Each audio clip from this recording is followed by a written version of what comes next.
Hi, this is The Greatest Story Ever Played. My name's Dan, and I have two friends here. First up, we've got Adam, Yeah, it's me. I'm Adam. and then we also have Andrew. Sup? That was stupid. You know both of them.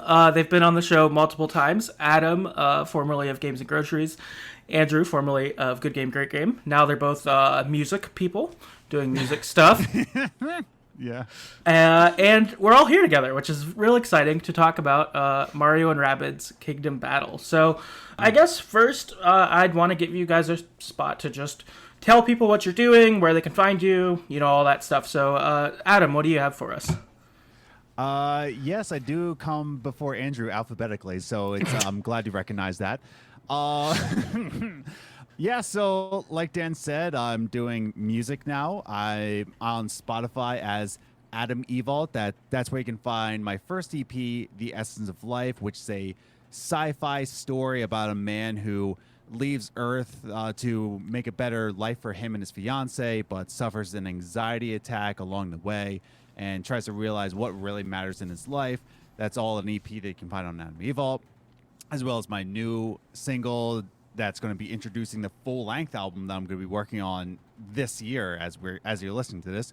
But you can also find me at Castor Garden, which is a lo-fi project that I'm just doing for fun.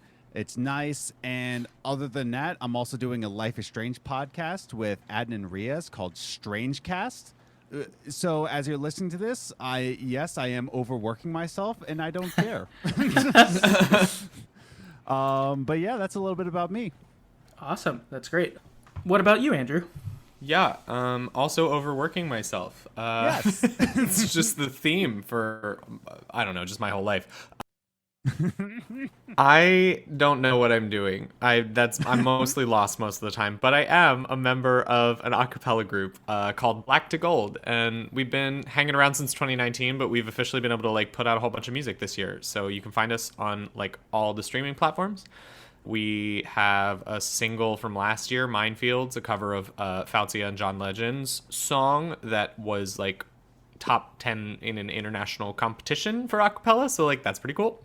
And then just in October, we released our first full album. So we have eight covers, one original song, and it's a really cool album. We put a lot of time into it, and we're really proud to share it with everybody. So go check out that stuff. And then, if you follow us, I don't know, maybe something is coming holiday season next year. I didn't say anything. What are you talking about? Can I just add in that Black to Gold's the album is called Wide Awake, yes? Yes. Such a banger. If you're listening to this, don't listen to my music. Just go listen to Black to No, Gold. listen to both. No. You have two ears. Put Black to Gold in one ear and put Castor Garden in the other.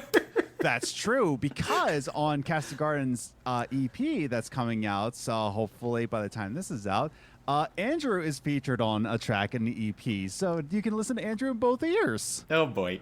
I wouldn't want to do that to myself. Oh, that's great. Super exciting. Both the things that you all are doing and the things you've did in the past, like we mentioned. All these links are going to be inside our show notes. Please go check out what Adam and Andrew are both doing. There's lots of great stuff out there, and really cool. Also, this is something we were saying before we hopped on mic, but this is surprisingly the first time all three of us have been on an episode together of any of our podcasts, which is pretty wild, considering we've all collaborated with each other a number of times. So I think this is pretty cool and special that it is finally happening, and to talk about such a silly game in Mario and Rabbids together. So once we got this locked in, I was pretty excited and looking forward to it. So cool to be here now. And I think with that, we can start hopping into Mario and Rabbids, since that's what you all are here to hear about. So would one of you want to grab the description for this game? Mario and Rabbids Kingdom Battle. The Mushroom Kingdom has been torn apart by a mysterious vortex, transporting the chaotic Rabbids into this once peaceful land. To restore order, Mario, Luigi, Princess Peach, and Yoshi must team up with a whole new crew. 4 Rabbids heroes. Together, they will battle with weapons through 4 worlds filled with combat, puzzles, and unpredictable enemies. Amazing. Perfect. And then background for this game, it's developed by Ubisoft. People know them for Far Cry, Assassin's Creed, Rabbids. Kind of wild that they teamed up with Nintendo and Nintendo let someone use their characters. That's not very Nintendo thing to do. Yeah. And I guess since we're already talking about them, I think this is probably a good spot to just talk about Ubisoft itself before we talk about this game. Oh boy. I know that Adam has thoughts on Ubisoft and has been on a boycott, so this is a rare appearance for Adam talking about Ubisoft now. That is true. Like, I haven't been talking about it. I haven't purchased a game from Ubisoft. I haven't played a game from Ubisoft. It's usually my Christmas tradition to be playing through Assassin's Creed 2. Every single year, I'll put on Christmas music and I will play through Assassin's Creed 2. I haven't done that since I started the boycott, and it's not even about, like, all that. So let me just briefly explain what's going down at Ubisoft, or Ubisoft, however you want to say. It really comes down to the CEO, Yves Guillemot. I'm probably going to be very brief about this because we want to talk about this silly game. But Yves Guillemot is, again, the CEO of a very large corporation. So when you have all these different branches, right, like in France, America, there's one, I believe, in Mexico, Canada, there's like places all over. Of course, he's going to let things slip under the cracks. However, there were reports of abusive nature with the inner circle of Yves Guillemot. Like, these are people he actually knows, many of them being his blood relatives, like his cousins, were part of this inner circle. By abusive behavior, there were actually reports of some of these inner circle people going into break rooms, putting women in a chokehold, and saying that, like, you have nothing to do with business, like, men run this world. Garbage like that. There were stops of Odyssey happening with a woman protagonist. There's a reason why in Assassin's Creed Odyssey, it's a male and a female character choice. In Valhalla, there's a male and a female choice. That's because this inner circle said that women don't sell video games at all. So there was definitely sexual harassment. There was definitely people who tried to take other people into their inner circle by taking them to strip clubs. And when people weren't comfortable with that, they just let them go. They would terminate them, or they would just shun them. And so this comes down to the leadership of Yves and saying that, like, hey, you know of this. These are your relatives. Why don't you do anything about it? And he's like, oh, yeah, we're going to put in a committee to check out everything that's happening. Nothing's changing.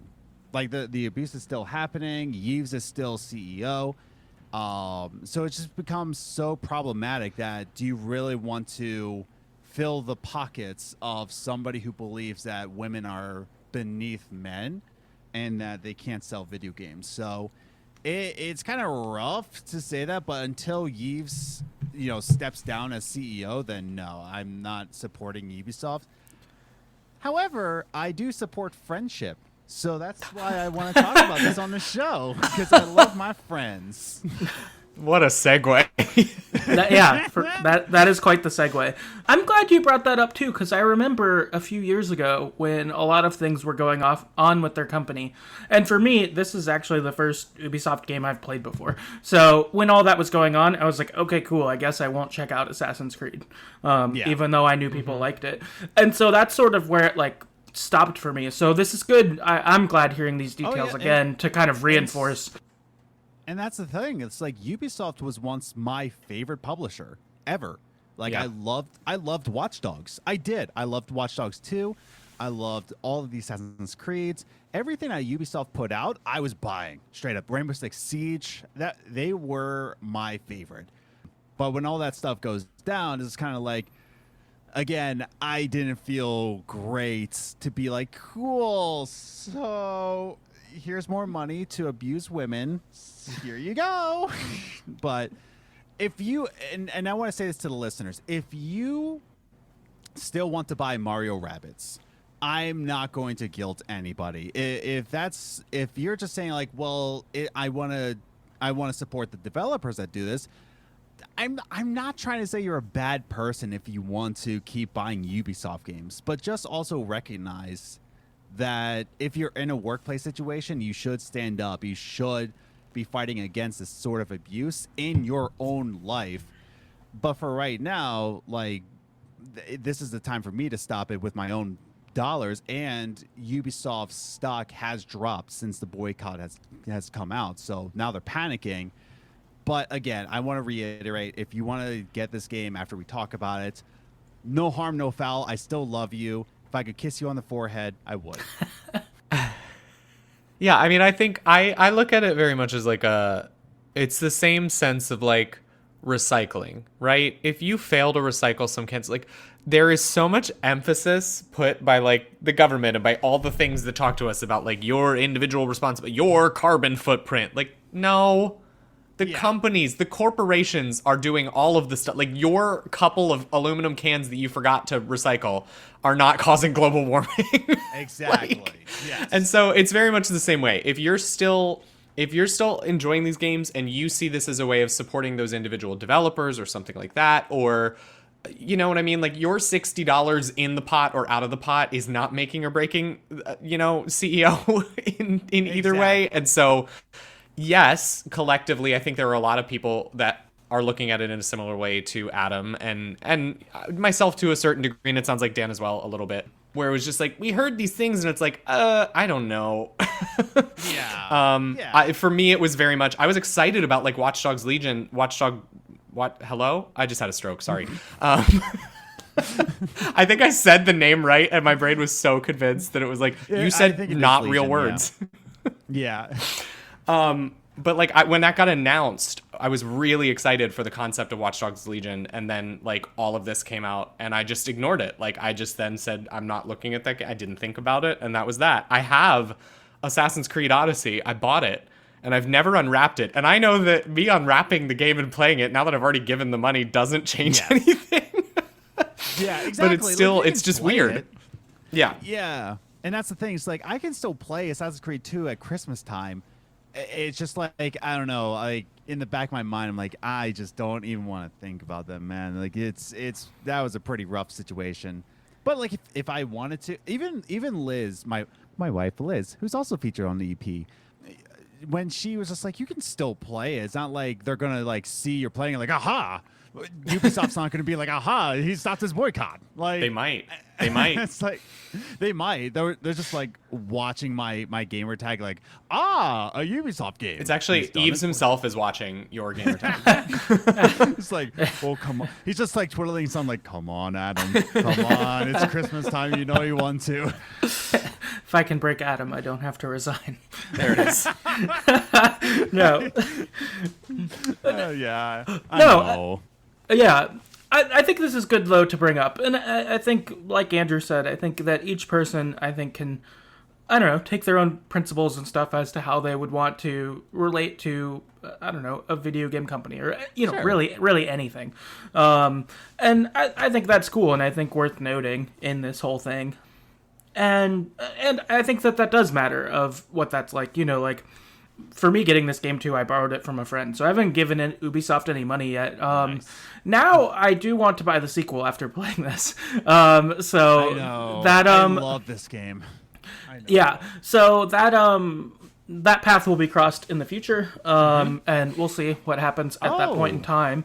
But you know what I just realized? You buy this game used, you're only giving money to the actual game establishment. You're not giving money to Ubisoft. So let's start talking about what GameStop is probably. I'm kidding. Yeah. Well, like, go to your local game store. Like I out here in North Dakota. By the way, I live in North Dakota. There is something called Rock 30 Games. It's a locally owned, video game establishment that sells retro games and all that. Everybody's got their local place. They just haven't researched it. Yeah, don't go to GameStop. Stop it. Don't do that. I worked at a GameStop for 2 years. Don't go to GameStop. that's great. But yeah, I'm glad we got to hit that up off top. I'd say let's talk a little bit about this game. Just kind of, I know this game is not one with a particularly heavy story, but we do non-spoiler thoughts kind of off top, so I guess this could be a a spot where we could kind of share some things about this game before we kind of dig a little deeper into it. For me, I guess one thing I have is this is the first time I've played any like tactical turn-based type of game in quite a long time. I used to play like some war games like that on computer as a kid, but really haven't picked up anything like that, like the XCOMs of the world or, whatever, until this. And I don't know. I feel like that was like a light bulb moment again of like, oh my God, I used to love this back, as a child playing games like this. So this was, I really, really enjoyed that with this. Are you two people who've played turn-based games? Is this the kind of game you like? What's your sort of experience Andrew, there? have you played turn-based games? I don't know what you're talking about. That's not the main thing I play all the time everywhere. What? You're the Final Fantasy Tactics guy, right? That's a big thing for you. Final Fantasy Tactics is one of my top 5 games of all time. Fire Emblem is like one of my favorite video game series of all time. I play Fire Emblem games on repeat on like the hardest difficulty because I like to punish myself. Yes. So yeah, turn-based strategy is like my thing. I love plotting out moves and like thinking things through and then moving my pieces around the board, and I don't know, there's something very, very viscerally satisfying about those games for me. So yes, I'm very familiar with this type of game. Noob question, is Fire Emblem, does it play like this where you would like have a level and then you need to kind of kill your bad guys as you go through it? I mean, on that basic sense, yeah, most of the levels in Fire Emblem are go kill your bad guys. But I would say Fire Emblem is like 7. Like if this is the first circle of hell in terms of complexity of tactics video games, Fire Emblem's on like the 8th circle of hell. Okay, so you'd want to ease your way up to yeah, Fire Emblem has a lot more systems to get used to. Fire Emblem has, I wouldn't say it's quite as complex as like Final Fantasy Tactics, because Tactics has like, well, some of the... never mind, I lied, because some of the newer Fire Emblems are, when you can change all your character's class, and so it's like you're customizing your character in so many ways to make them, like, the best fighting machine. Like, yeah, it gets pretty in-depth. Fire Emblem Three Houses, I think I've put over, like, 700 hours into because I've played through... It has... Wow. To be fair, with Fire Emblem Three Houses, there are 4 storylines, so I played the game through 4 times to play all the storylines. But... Yeah. I would say probably 200 of those hours were like just investing in my units and getting them where I needed them to be. Wow. That's all right. Another noob question. What would be your like next level up from this? If this is like level 1 of the Circle of Hell, what would be like, what should I play next if I want to keep playing games like this? That's a good question. That's a very good question. I wouldn't say XCOM either, because XCOM goes into permadeath. And that's very stressful. Permadeath is very stressful for a lot of people, except for me, where I play Fire Emblem with permadeath on, and I think everyone who doesn't is a heathen, but it's fine.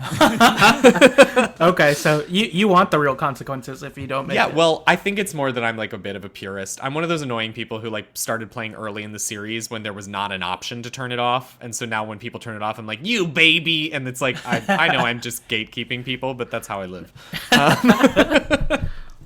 I think... the first game that's kind of coming to mind is Into the Breach. It's a little... good one. It's a little indie. It feels like an XCOM light. It's a little bit more tactical and technical than this. I mean, this is a fairly basic battle system, right? Mm-hmm. But I don't think it's as crazy as XCOM. There is a certain level of permadeath, but there's like avoidability to it. So I would say that's maybe one to check out. It's a really cool little indie number. Mm-hmm. I can agree to that.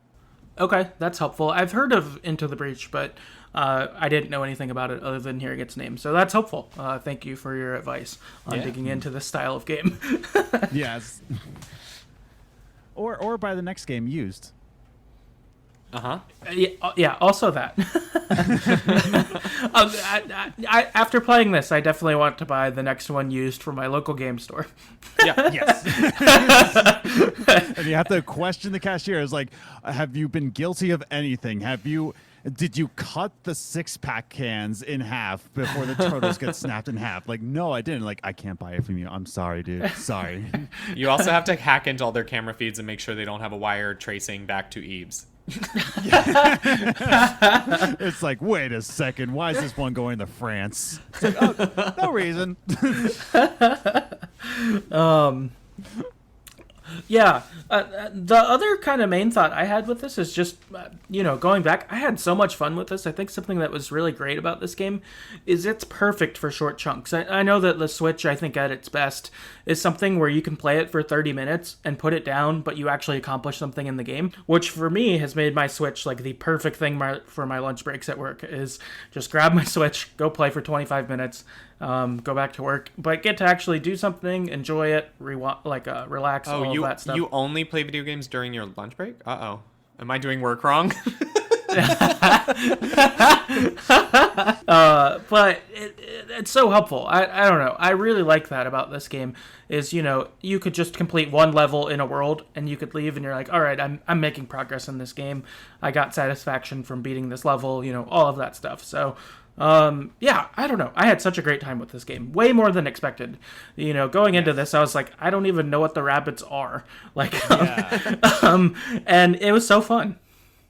Oh my! And did you? I haven't checked your notes yet. Did you pick up the package that had the DLC in it? I don't think the DLC was in it. I just borrowed it from a friend, so I just had whatever they had. So yes, the DLC has Donkey Kong and ooh. Oh, so good. It's worth really it. good. If you get a second to get the DLC, it's worth it. I had a lot of fun with the DLC. Okay, get that's the good to know. DLC used. Just go to your game store. Can I just bet it? Did somebody trade in the DLC by any chance? Did somebody just trade in a code? Yes, someone did. You can do that, right? That makes sense. Either way. Yeah, those were a couple things for me. What do you guys have that kind of early thoughts on this game? Whatever, that kind of stuff. Andrew, you go first. Oh gosh, I kind of came in a similar spot to you, Dan, in terms of I didn't know the Rabbids. I knew conceptually that they existed, but I'd never played a Rabbids game or anything. I didn't know what to expect with this. It just felt so out of the blue and such an unexpected crossover. And so I think when I was first coming into it, I was like, this is gonna be stupid.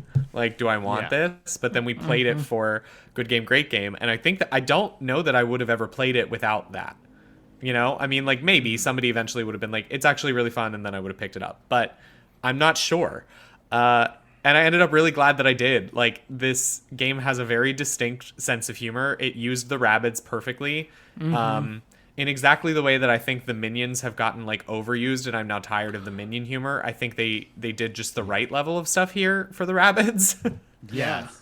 And so, yeah, I had a lot of fun with it. I think it's a little bit spare just in terms of telling the weapon, when does it have spring or push or honey, and it doesn't really necessarily tell you what all of those do.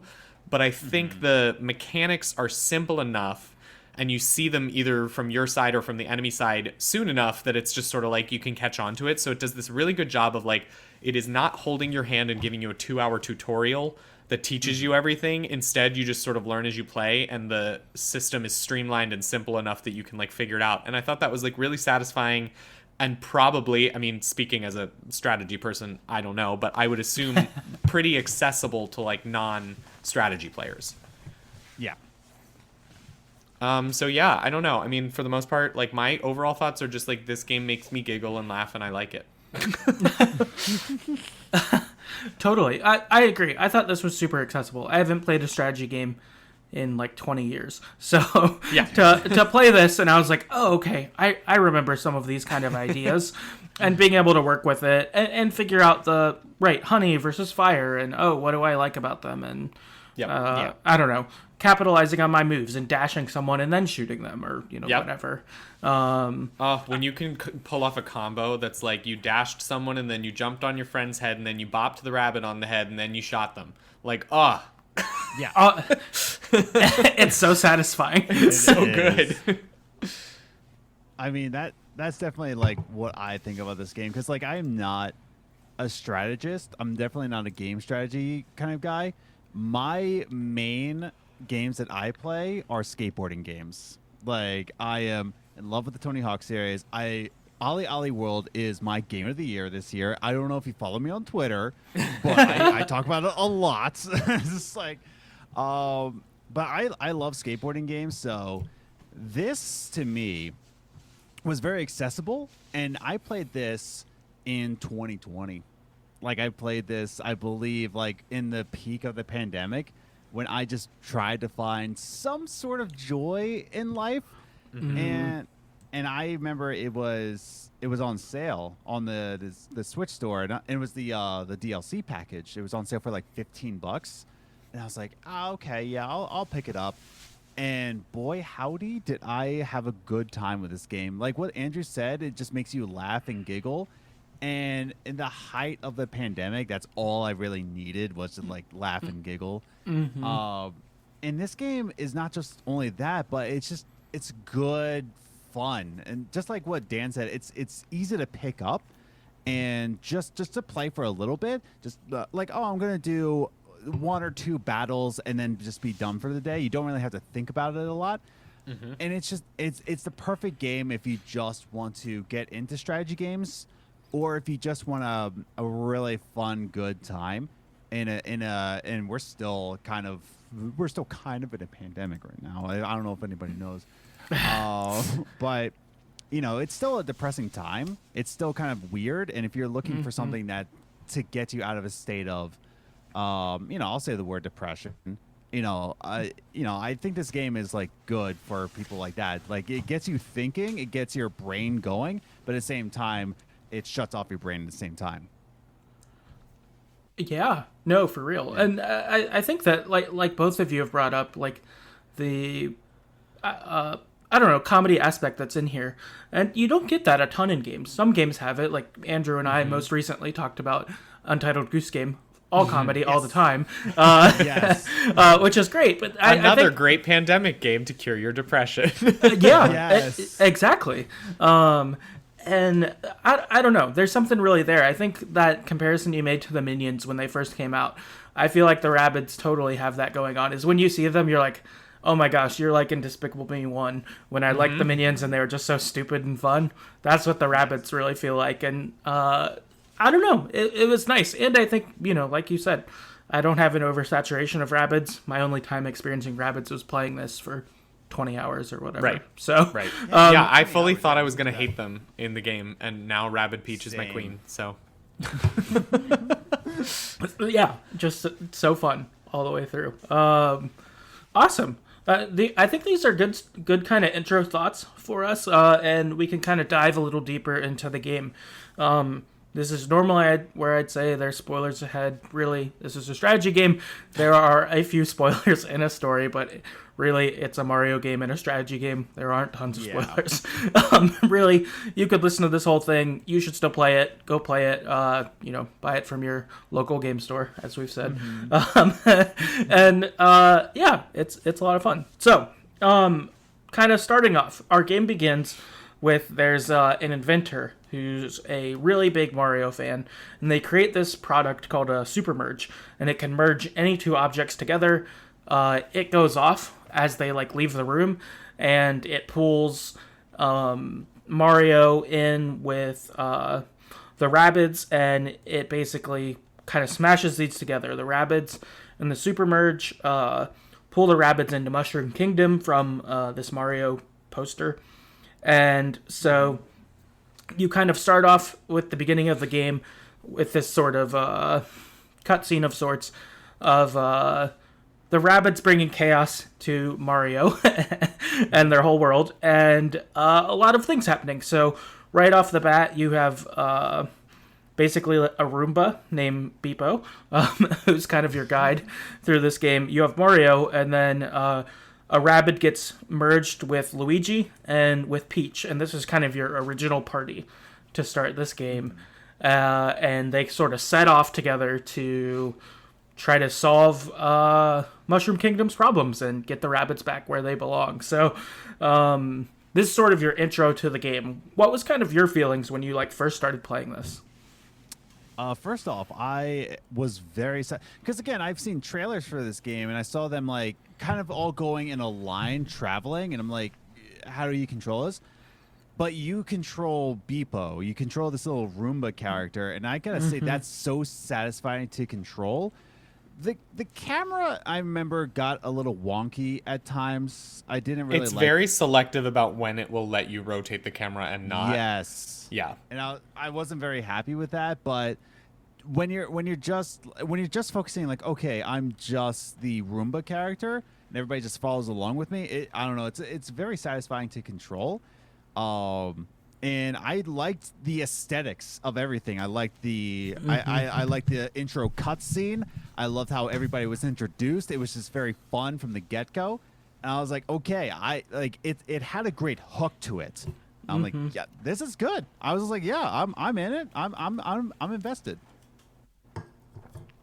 Yeah, I feel like I had a similar kind of thing. I was like, I definitely remember also having little moments with the camera, but also the exploration is like fairly simple. Everything in the game is kept fairly simple. So I think there's like a lot of extra room to forgive the things that maybe are a little annoying, because it's just like, well, but it's simple, it's streamlined. It's like Adam said, and you, Dan, like how you can do 1 or 2 battles. Everything's in nice bite-sized packages. And so that, like, getting that structure right off the bat in the game, like after the opening cutscene and you go to the first few battles and you're like, oh, this is going to be like great doses of serotonin every 5 seconds. Thank you. Like, Yes.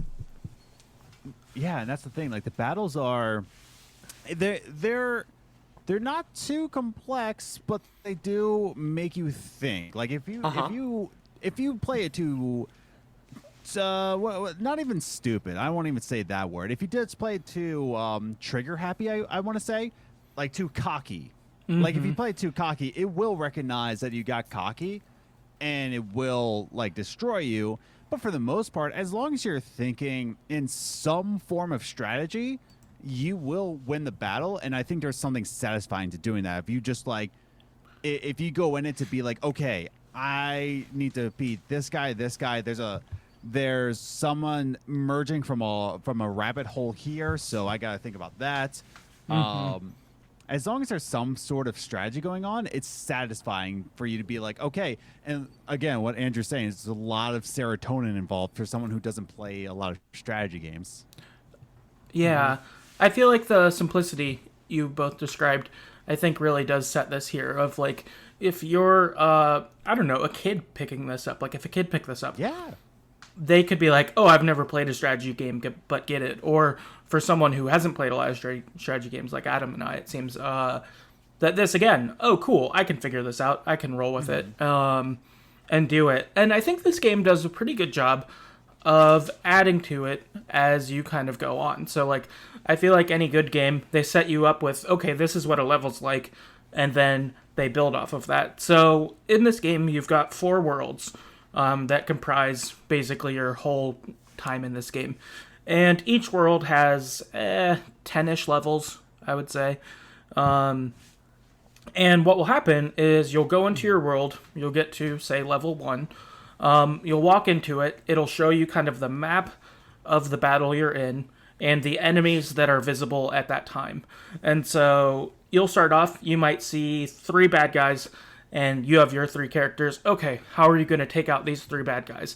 And it'll also give you a goal for how many turns to do that. So the game believes you can take them all out in the next 3 turns. Okay, how do I do that? And it sort of sets you your mission. And really, that's what happens basically every single level. But you get more and more bad guy types that kind of increase your variety of how that could go. So in Ancient Gardens, they've got kind of 3 main bad guys. This is our first world. They start you off small, and really, I would say, let you get used to everything, but, you know, not that, like Andrew described, I don't think they baby you and give you a 2-hour tutorial, but they do, you know, let you figure it out for a while. I feel like the first hour of the game, I wasn't necessarily playing it right, but it was easy enough that it worked out for me. And then I could get stronger strategy as I went, because when I'd realize, you know, new challenges or whatever. So kind of your bad guys you start off with. You've got kind of your standard bad guy. They have a gun. They move at a normal rate. You know, all of that. You've got another bad guy who is called a hopper. They likewise have a gun like your regular one, but they can jump. So what they can do is like spring off of another teammate, to cover more ground. So they have a difference in them. And then lastly, there's a smasher. This is like a big dumb rabbit who has a big rock who will smash you with it. But they're slow and also, but slow and aggressive is basically their thing. So if you like shoot them, they're going to charge you. So it brings in kind of within these three bad guys, there are different ways to fight them. A strategy you learn early on is with the big dumb smasher. Don't shoot them. Just dash them and try to kind of wear them out that way is a good way to handle them. So, those are your first kind of couple of bad guys. Man, as you're describing the enemies, you were describing, like, I'm originally from Philadelphia, and you were describing a great, like, depiction of Philadelphia. You go into Philadelphia, and there's a rabbit. He's got a gun, and you got to dodge him. There's another rabbit. He also has a gun. Then there's a big dumb rabbit. He's got a rock. So what you want to do? I mean, if you're going to Philly, just look out for the rabbits in Philly. You're good.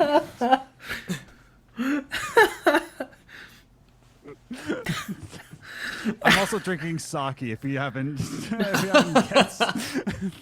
Oh my gosh! That's the real plot twist of this episode. I was not expecting a Philadelphia reference. That's great. I was like, the rabbits do have guns. So that gives you sort of the lay of the land of your basic bad guys to start this game. Also, in each world, you end up getting kind of a mid-level boss, so probably level 5 or 6, and then a end-of-level boss at kind of like level 10 once you make your way through. So with this one, you get a Rabbid crossed with one of the piranhas from Mario, the like piranha flowers, and then at the end, you get a Rabbid Donkey Kong crossover. Those are your kind of main bad guys you get here. A story thing that happens along the way is Bowser Jr. sees one of the Rabbids, who he nicknamed Spawny, who is kind of connected to this merging device, that this Rabbid piranha happened in. So Bowser Jr. is like, okay, I'm going to just cross Rabbids with all sorts of bad guys, and I'm going to take over Mushroom Kingdom. So while his dad Bowser is on vacation. So Bowser Jr. is kind of seeing this as his opportunity to, step to the plate. So he takes Spawny off to create havoc across Mushroom Kingdom that we have to deal with in kind of the oncoming levels. That we have to deal with. That's a good way to put it. It's like, now we got to deal with this tiny Bowser. Great. That he's going to spawn rabbits with this guy. This was a great introduction to the game because, like you said, it starts you out small. It doesn't expect a lot of you.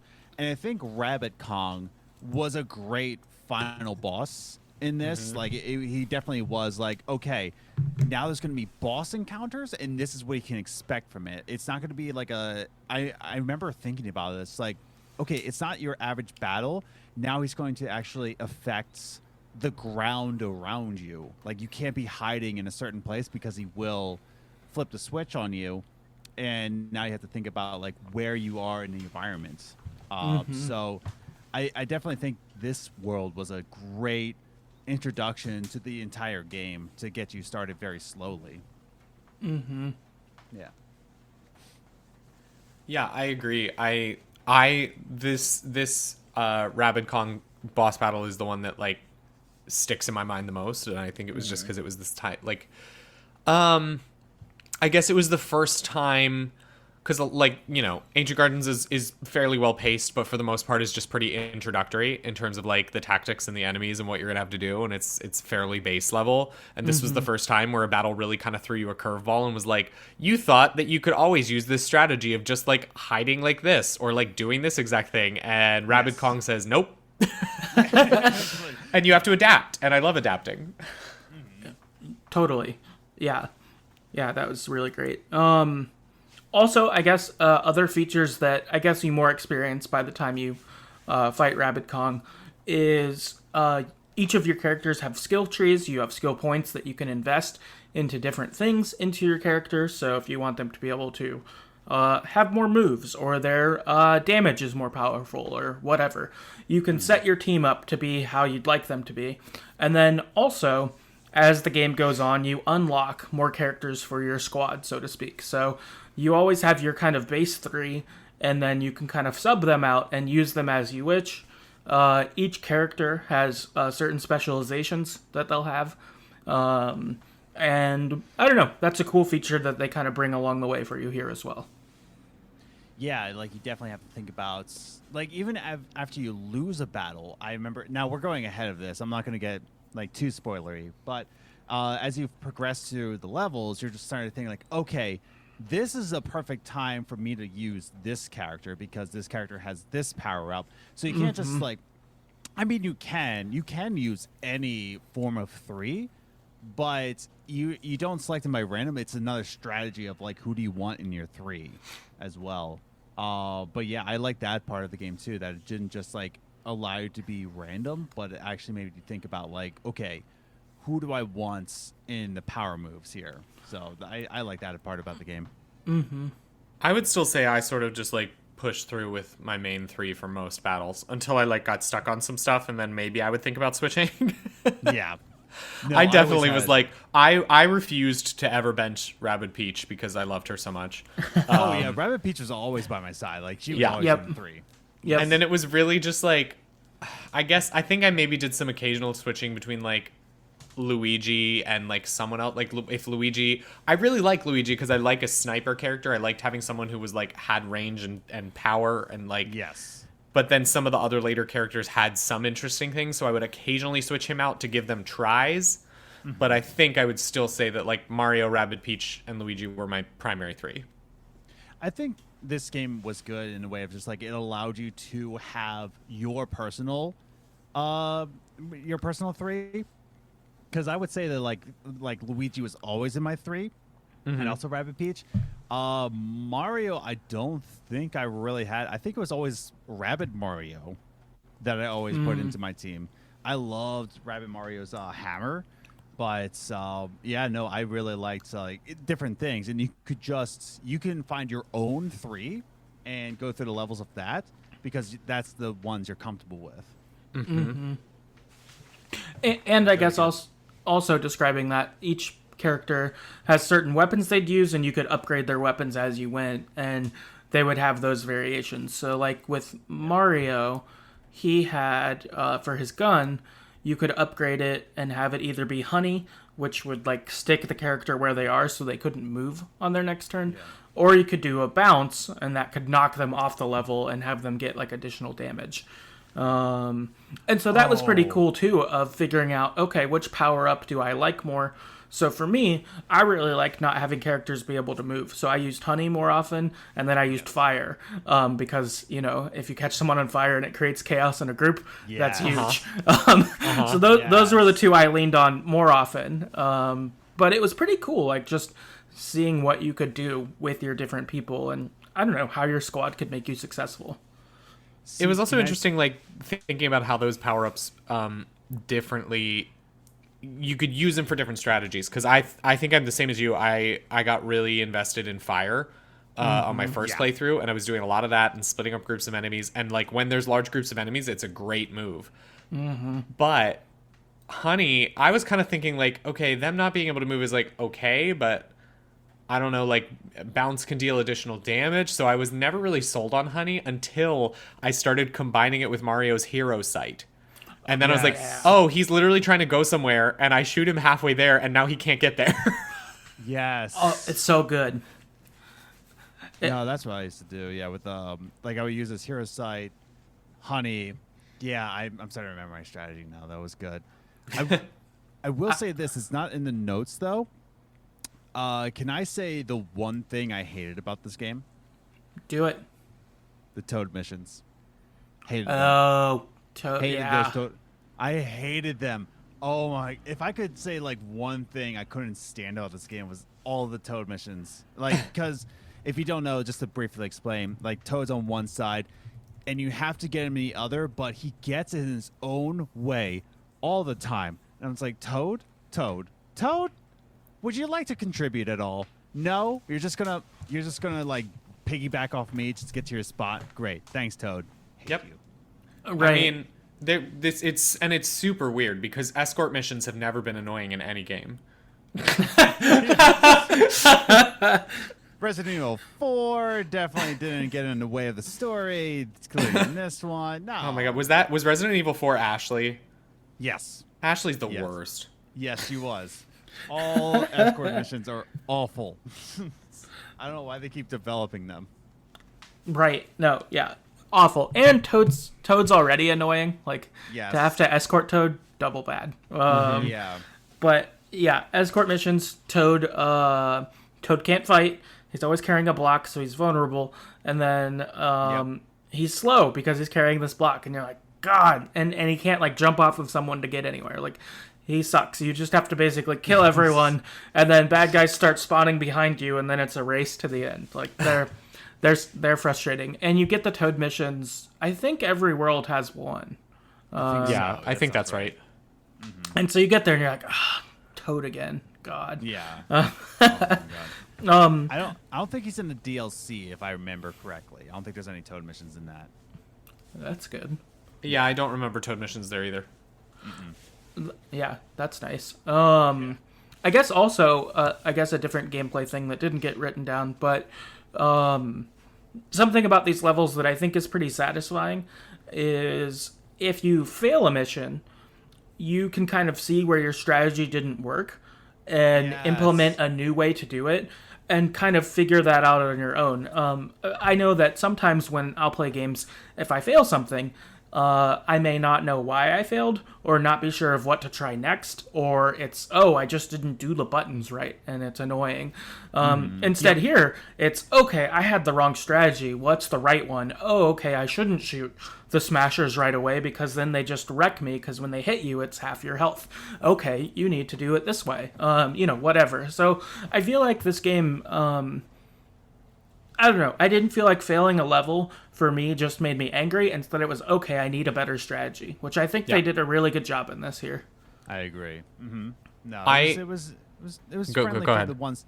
Oh, sorry. I was just gonna say it's friendly for the people who have never played a strategy game, and you can't really think in the terms of a strategy game because you've never played one. But it introduces you to say like, hey, you could have done it this way, dummy. Right. I think it's easily underestimated how satisfying an active learning experience can be. Like, because this is exactly what happened. So during the pandemic, I was like trying to teach myself coding, and also I was poor. So you can't afford any of the actual like coding boot camps or anything like that. So I'm just trying to find whatever classes I can find online where they cost $50, and then I write a 5-page essay about how I'm poor, and then they give it to me for free. So it was a hodgepodge of classes that I was taking, and some of them were very like pass fail. You know what I mean? Like, you would have a coding challenge and you would have to try the thing and you would put it in, and then you would like get your grade back, and it would be like, you didn't get that right. And I'd be like, sick. Thanks for the feedback. Like, you know what I mean? Yeah. Versus there was one particular course I took from MIT where even on your exams, but also in every homework, on every lesson, whenever they had like a bigger assignment, you had like 20 or 30 attempts. And every single time you put in one of your code blocks and would attempt it, it would then give you feedback. It would like show you like, this is what the console output after running your code. So you can then take that and go back and look through and be like, what part of my code didn't work? Yeah. Where did it fail? And then you tweak it and you go in for your next attempt. And because there's 30, you're not necessarily worried about like trying little tweaks and testing some stuff. Right. And you're learning about like, oh, I didn't think about that thing. Oh, that's something I need to think about when I write code. And so it was one of the more satisfying learning experiences, and I feel like I took the most from that class. So I think Rabbids kind of does that. There's not a massive punishment if you fail a level. You just get to go, all right, well, that was the wrong approach. I ran in too fast and they all murdered me. Like, what do I do next time? You know? Yeah. And that's the thing. No permadeath. Nothing like that. You just kind of like do it over again. Yeah. Right, or if you got kicked back a certain amount of levels or something like that, it's okay. Round 2, let's try this again. Don't Leroy Jenkins this. It won't work. Jenkins. You'll just get killed. Yeah. No, that's cool. I like your example a lot with coding. I think that active learning thought is really cool, and I haven't. I haven't thought about that with learning I take on. I guess a lot of times when we learn, it doesn't feel that way. So trying to seek out learning experiences I think a lot of that way is cool. American learning experiences are not built that way. Mm-hmm. And we could do better. It's what our education system? What? No, that's really good. All right, I feel like we can hop over to our second level. I feel like we've kind of set the stage for how this game works, a bit like that. World 2 is called Sherbet Desert. Enemies, it likewise has our kind of regular enemy, our hopper enemy, our smasher enemy. So you've got them going, but they add in new wrinkles to new enemies. Next up, you've got your healer, kind of your medic, who gets added, so they can heal the other Rabbids who you're fighting. This can be really aggravating when you get someone down to like almost dead, and then you have to end your turn, and then the medic comes over, and now they're back to full strength. So that was a good kind of addition. And then the next one is you have another kind of big brute that's like the Smasher. They don't have very far they can walk, but instead they have kind of a shotgun type of gun, and so they can just blast you. It doesn't shoot as far as some of the other Rabbids type of guns can, but it deals a lot of damage. So you kind of approach them in a similar manner to the Smasher, except they have a bit more range kind of to them.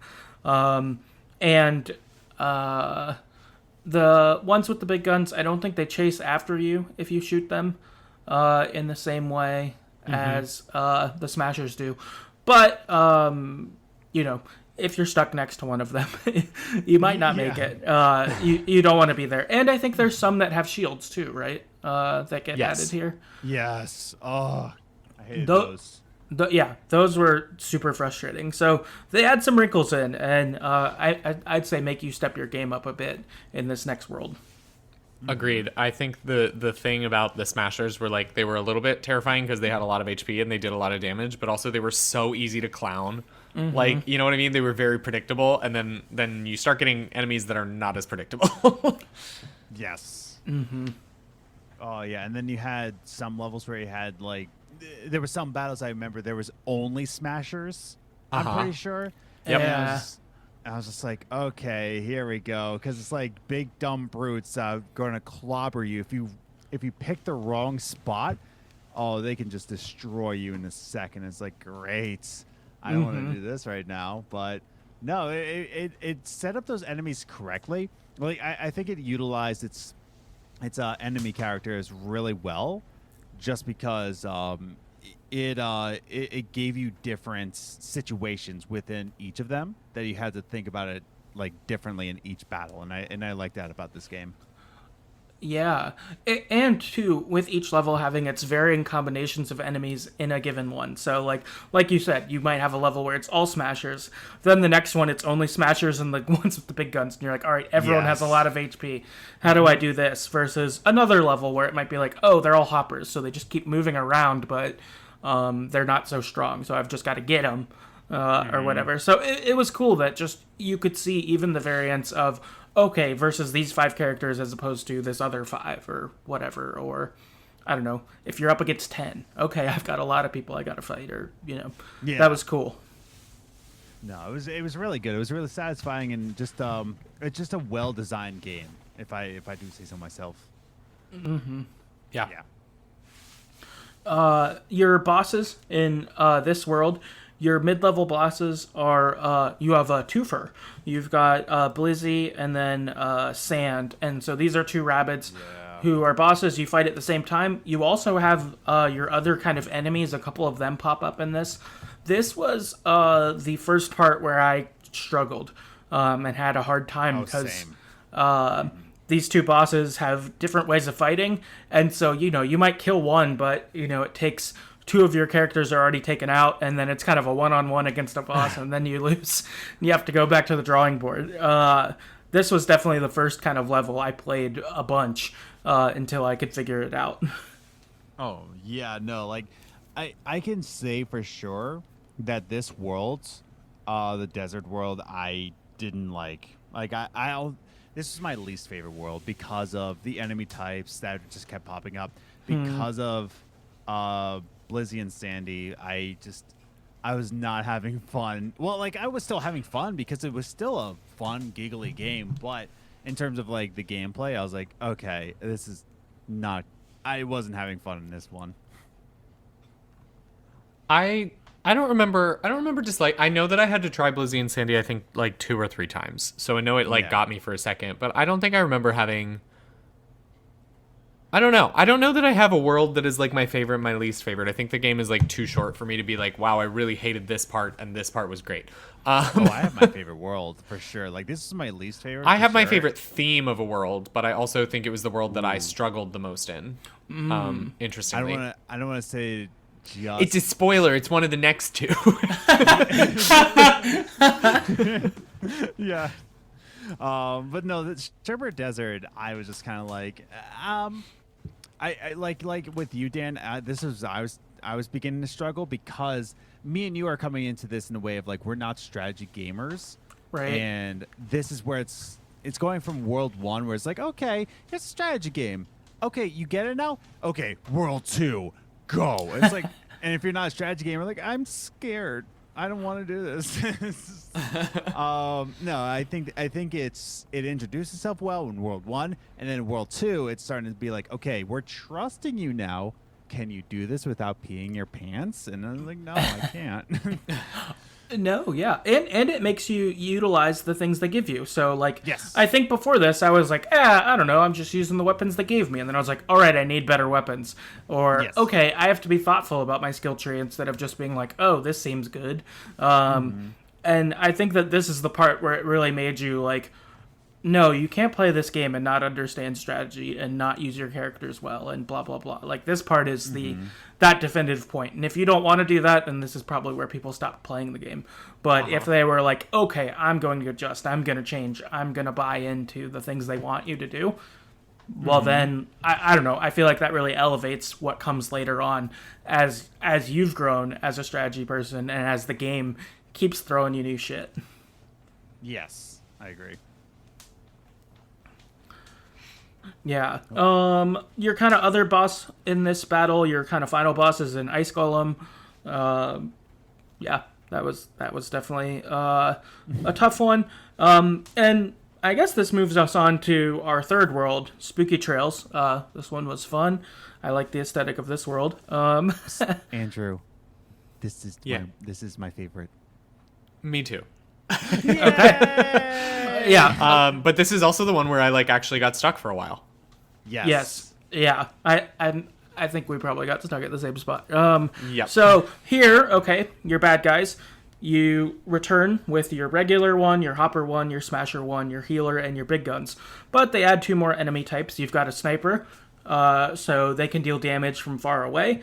And then you also, I think also the snipers can, they move by like, kind of appearing somewhere else, right?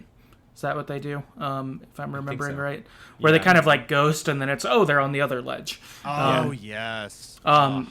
So a thing that was tough with them is you didn't get a lot of chances to dash them. You really had to shoot them from afar, but they could keep moving away from you and try to draw you in and all of that. And then the other bad guy that gets introduced is one with a machine gun. So they don't just shoot you one time, but they get to shoot you multiple times or shoot a bunch of small bullets at you. So you might get hit 5 or 6 times kind of thing. So add more to it. Cool scenery with Spooky Trails. It felt very Halloween kind of stuff. That was fun. Yes. Your mid-level boss here is a boss called Calavera, who's like a skeleton kind of deal. Yeah, I'm trying to remember who that one was. I'm just going to do a quick Google search of the image. I'm looking at a picture of Calavera and still it's not ringing bells on this boss fight for me, to be honest. Yeah. So I guess it just wasn't that remarkable. Yeah, I don't think it was either. It didn't stick in my head very much. But your ultimate showdown, though, is with the Phantom of the Opera boss. That one was Who, my I'm sorry, favorite boss. Bolt, hot take, greatest enemy that Mario has ever faced. Ooh. Yes, 100%. I agree. I was not prepared for a 2-minute operatic roast session of Mario, but he went in. Yes. It was so good. All for it. Oh, I love this one. Like, this was like my favorite boss battle in the entire game. Yeah. Just because there was a lot of strategy put forth. Because again, he's roasting you. It hurts your soul. It's fine, but at the same time, it's like, didn't you have to go on like some sides and like flip switches, and then You had to turn off the generators. Yes, you had to turn off. Oh, it was so good. So you had to dodge these enemies, attack the enemies, but at the same time get to a certain area, turn off the generators. Oh, it was this one. Because like you said, Andrew, with Calavera, I'm looking at images. I'm just like, I recognize this one, but like, didn't really strike a bell. But the Phantom, that was so satisfying to beat and to play through. I even lost my first run of the Phantom because I was like too focused on like the little ghosts and all the crap he was summoning and like you know what I mean? I just did not know that I needed to hone in on the generators like immediately and ignore everything else kind of thing. And I remember losing it, but this is one of the few times in my entire life that I lost a boss battle that was led in by like a 3-minute cutscene, and then I just rewatched the cutscene because it was that great. Yes. It was so good. Yeah. Such a good cutscene. It's so fun. This one, for me, this was probably the part I struggled the most in the game.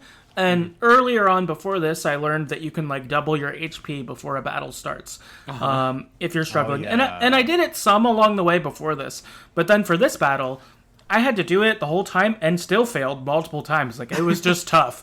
I just didn't have the strategy down for a little while because, like you said, you have to destroy the orb, then they're vulnerable, then you can attack him, but then you've got the other guys around, and you're just kind of really like trying to manage a whole bunch of things at the same time.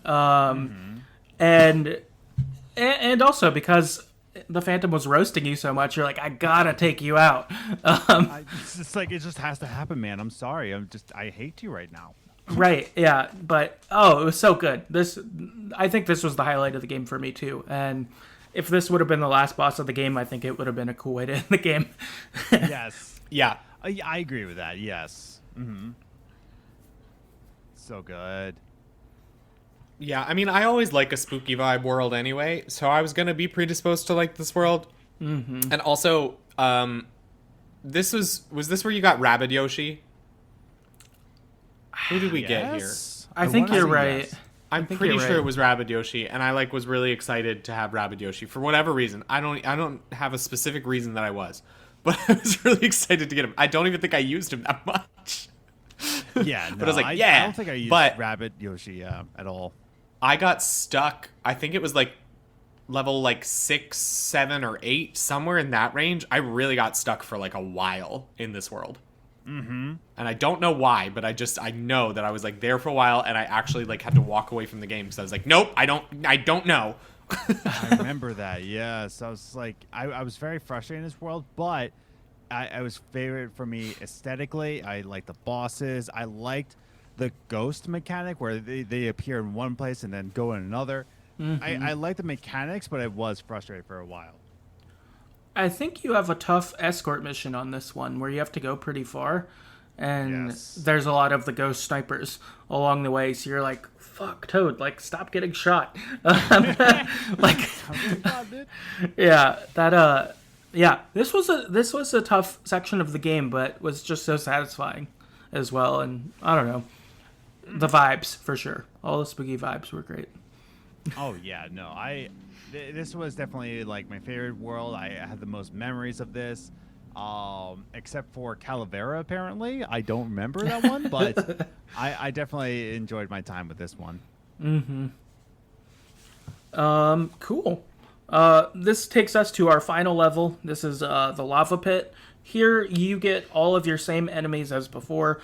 Your regular, your hopper, your smasher, healer, one with the big guns, sniper, and your machine gun. So all of them actually say the same.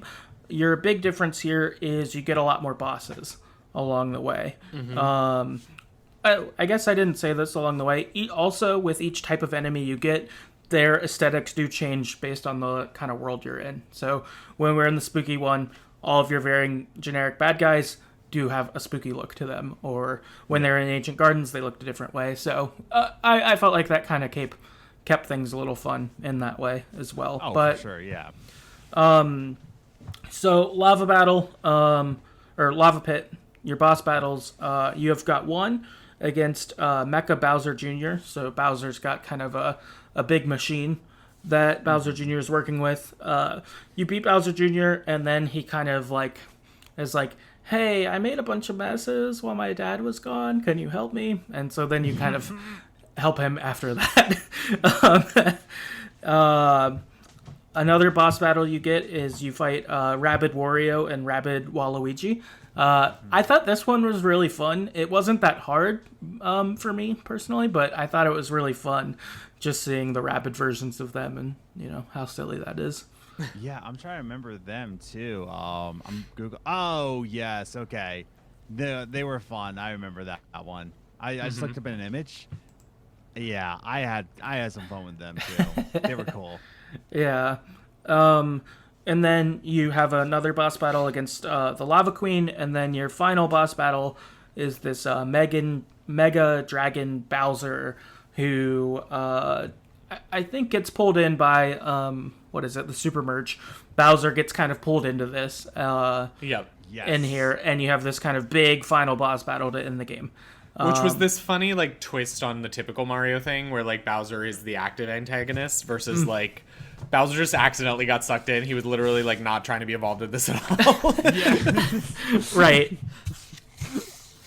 No, this one I remember thinking like this is a really good ending boss because of course it's a Mario game. You have to end it on Bowser, but it was Bowser with a twist because like what Andrew said, like Bowser's just like trying to do his own thing, but this isn't really Bowser, it's Mega Dragon Bowser. It ended the game so well and with such great strategy. I actually had to play this through a few amount of times. Like I definitely died a lot on this one, and mostly because, and this is what's great about this game, I love playing games that when you fail, it's not, I can curse on this podcast, yeah? Yes. Okay, I was gonna say, like, it's not bullshitty. Like right now I'm playing the Callisto Protocol, which I love. I'm digging the Callisto Protocol, but there are definitely times where it's bullshitty.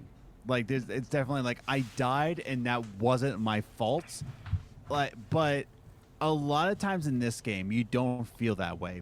You fall down because you're just like, okay, that was my fault. I can improve next time. Like, and I love playing games like that where it's just like, okay, that was definitely my fault.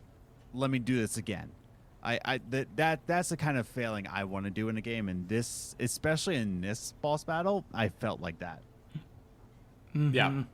Yeah, I think it's nice. And this is especially a thing that I think tactics games have to be careful of.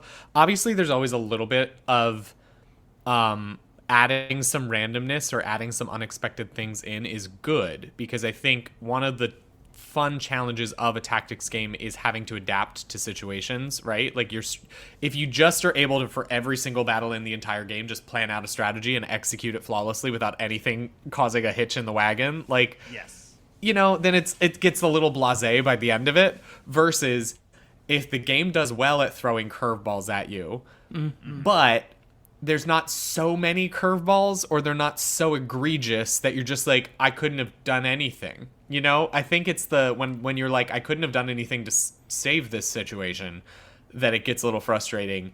Or in a game like this where it's like little things, but it bumps you back to the beginning of, there's not really the same amount of punishment. At least with this, you can just try the battle again. The nice and the smart thing in this game is that the battles are short. Like a Fire Emblem game, the battles can take up to 2 hours by the end of the game. So if you have something happen towards the end of a 2-hour battle, and now you have to go do 2 hours again. yes. Like, that kind of sucks. And especially if it was something like they got a random 1% chance of a critical hit, and you're like, great, cool. What was I supposed to do here? Yeah, that's a good point. I think that's something that is really nice in this, is that I don't know. I think for games where you, obviously a lot of times in games you fail what you're trying to do, and it brings a certain level of frustration, but I never felt this way in this game, where I was like, I don't want to play this anymore because I'm too angry. Or like, all right, fuck that game. I'm not playing anymore. I never felt that way. Even when I failed, instead it, I don't know, almost encouraged failure. Like you were describing earlier on in the episode, Andrew, of like, okay, I know I can do this differently. What do I got to do? What don't I quite get? How can I make this happen? And I don't know. I think I think they really hit a mark that, I don't know, can be easy to miss. Where, like, I've played different games, not strategy ones, but where, I'll be like, all right, I'm stuck. What do I do? And I look up what to do, and I'm like, I never would have thought of that even. Like that. Yes. I couldn't intuit that. Maybe I'm dumb, or maybe they're wrong. But this one, it didn't feel that way at all. Like, instead it was like, okay, I can figure this out. Like, there's just, I'm not applying one of the things they've taught me right. So what is the thing that I'm missing here? I don't know. Yeah. Really enjoyable space to play in. Like, well done, this game for sure. Oh yeah, no. Well paced. Gives yourself enough tools to complete each level, but you have to utilize those tools in the correct manner. It's a great entry point to anybody that wants to try strategy games. No, it was a great ending to a great game.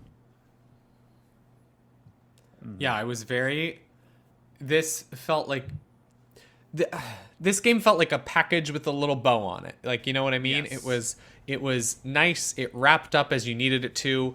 It felt good. There was nothing convoluted with it. It surprised you at times, but never in a way that was like, well, now I have to like completely rethink everything. Like, it was all this like well-crafted, smooth process, stayed at a relative level of simplicity. So you were thinking, but you never had to think too hard where you're like giving yourself migraines or anything. And had a lot of like little satisfaction and like we said, a really quirky sense of humor that it used really effectively. And so it was just like fun throughout and very satisfying and a thoroughly enjoyable process. Yes. Mm-hmm. Yeah. Awesome. I'd say from here, we've gotten to talk about a lot in this game. I think we could move finally to kind of our general thoughts section where we can talk about anything in this game that hasn't come up. I only have one thing, and we've alluded to it some along the way, but I'm excited to play Mario Rabbids Sparks of Hope, the sequel to this game that came out this year. I've seen a lot of good things about it that people have said, and I don't know, my time enjoying this and hearing that it's better than what this was is super intriguing, because I like this a lot, and yes. I don't know. I can't wait to find out what is next someday when I pick that up. Yeah, no, this whole talk all about Mario Rabbids, you know what, and I want to kind of replay it now. Like, I definitely want to replay Kingdom Battle now, because it's just like, it was so good in the way that it gave you a good tool to go off of. And even thinking about the next game, interesting fact about the next game, Sparks of Hope, it won Best Sim Strategy Game at the Game Awards this year. Ooh, that's awesome. It won against Dune Spice Wars, Total War, Warhammer 3, 2 Point Campus, and Victoria 3. And the winner was Mario Rabbids Sparks of Hope. So it did win at the Game Awards. I can't believe it took down Timothy Chalamet. I know, dude. Like, YouTuber now failure. Wow, Timothy Chalamet.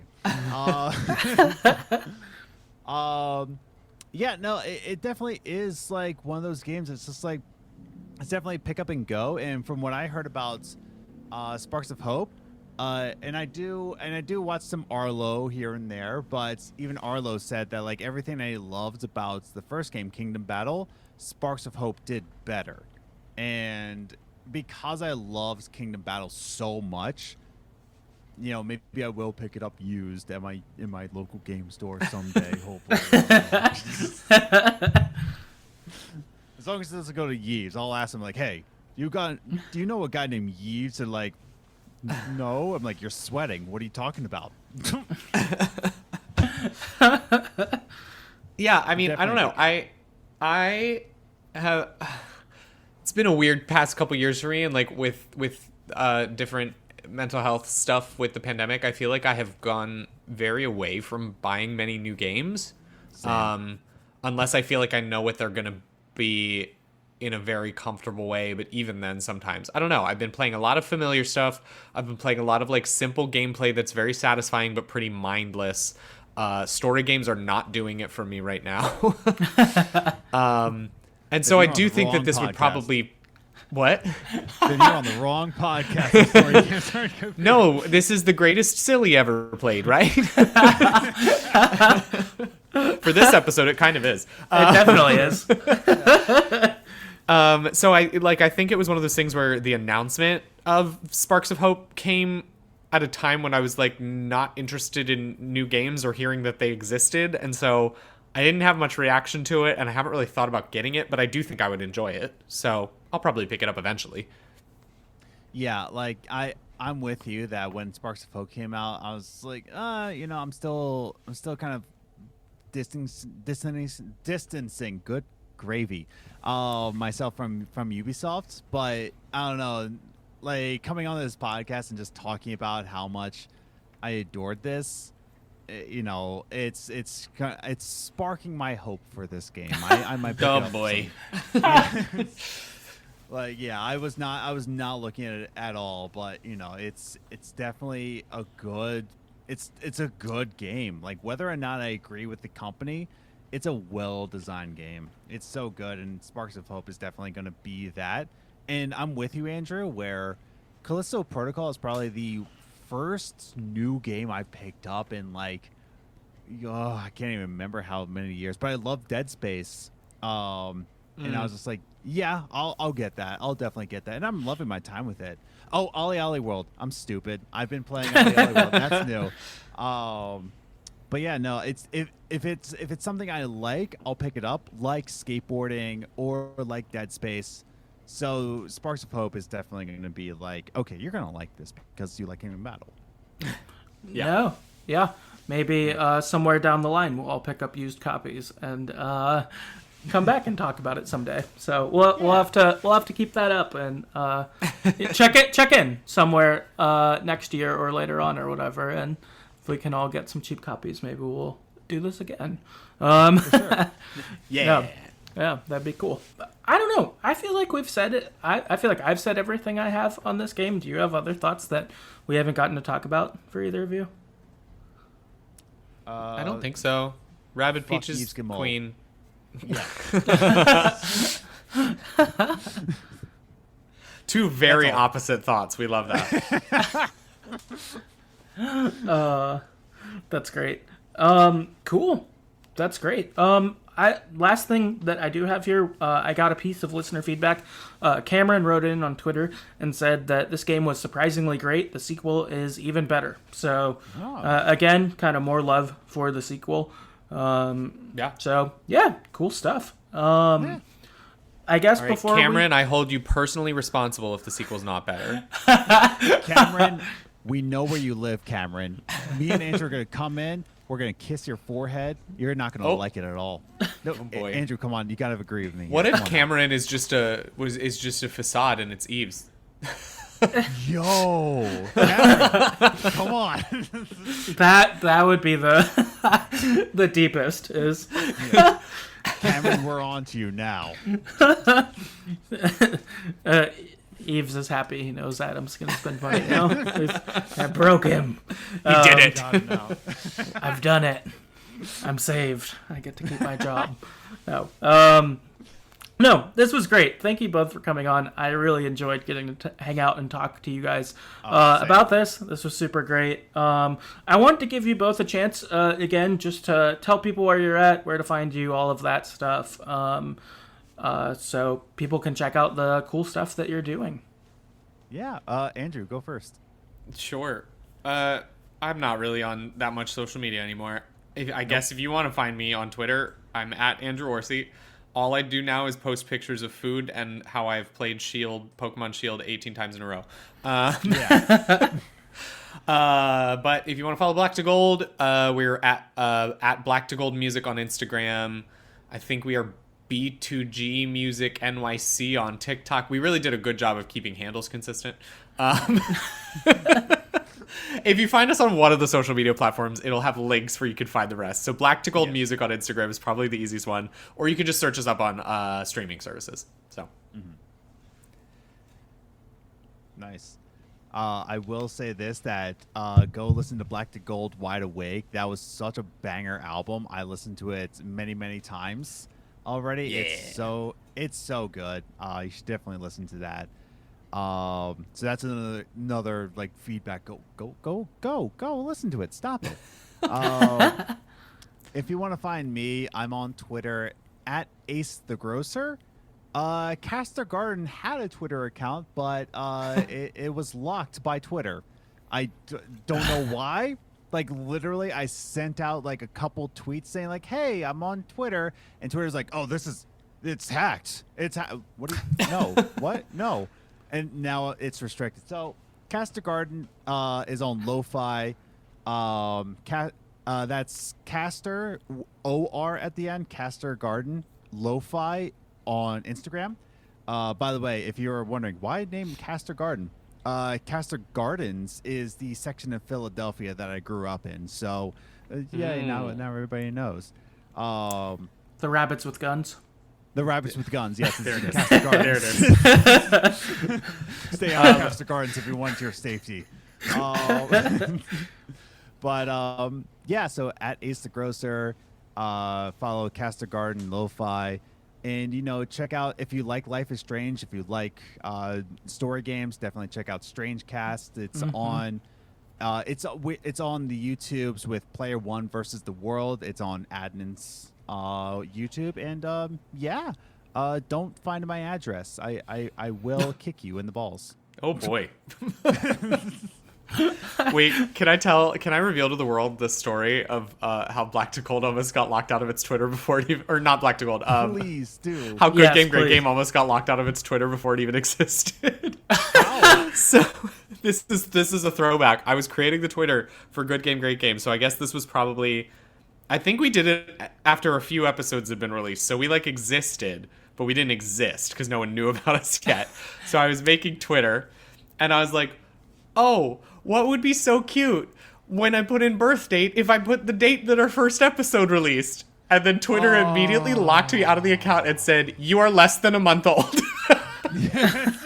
It thought I was a literal baby trying to make a Twitter account, and it locked us out, and we had to wait 14 days for them to scan my driver's license to get back into the Good Game Great Game Twitter. Oh, wow. My God. That's really funny. Yeah, so I had to text Zach and Kevin and be like, boys, I did it bad. You could have been Good Game Great Game 2 on Twitter. I know. If that wouldn't have got solved. Oh, I love Twitter. Yeah. It's a totally great place now. Yeah, for real. That's why Caster Garden got locked out, is that you were sending flight patterns. There's the one. There's the one. That's what it was. I just tweeted a couple things. It would have been okay if the flight patterns were an hour later, but you were tweeting them out too fast. No, sorry, guys. I just like flights. Who am I to say? No, that's awesome. Thank you for both of your things there. Though, again, they're in the show notes.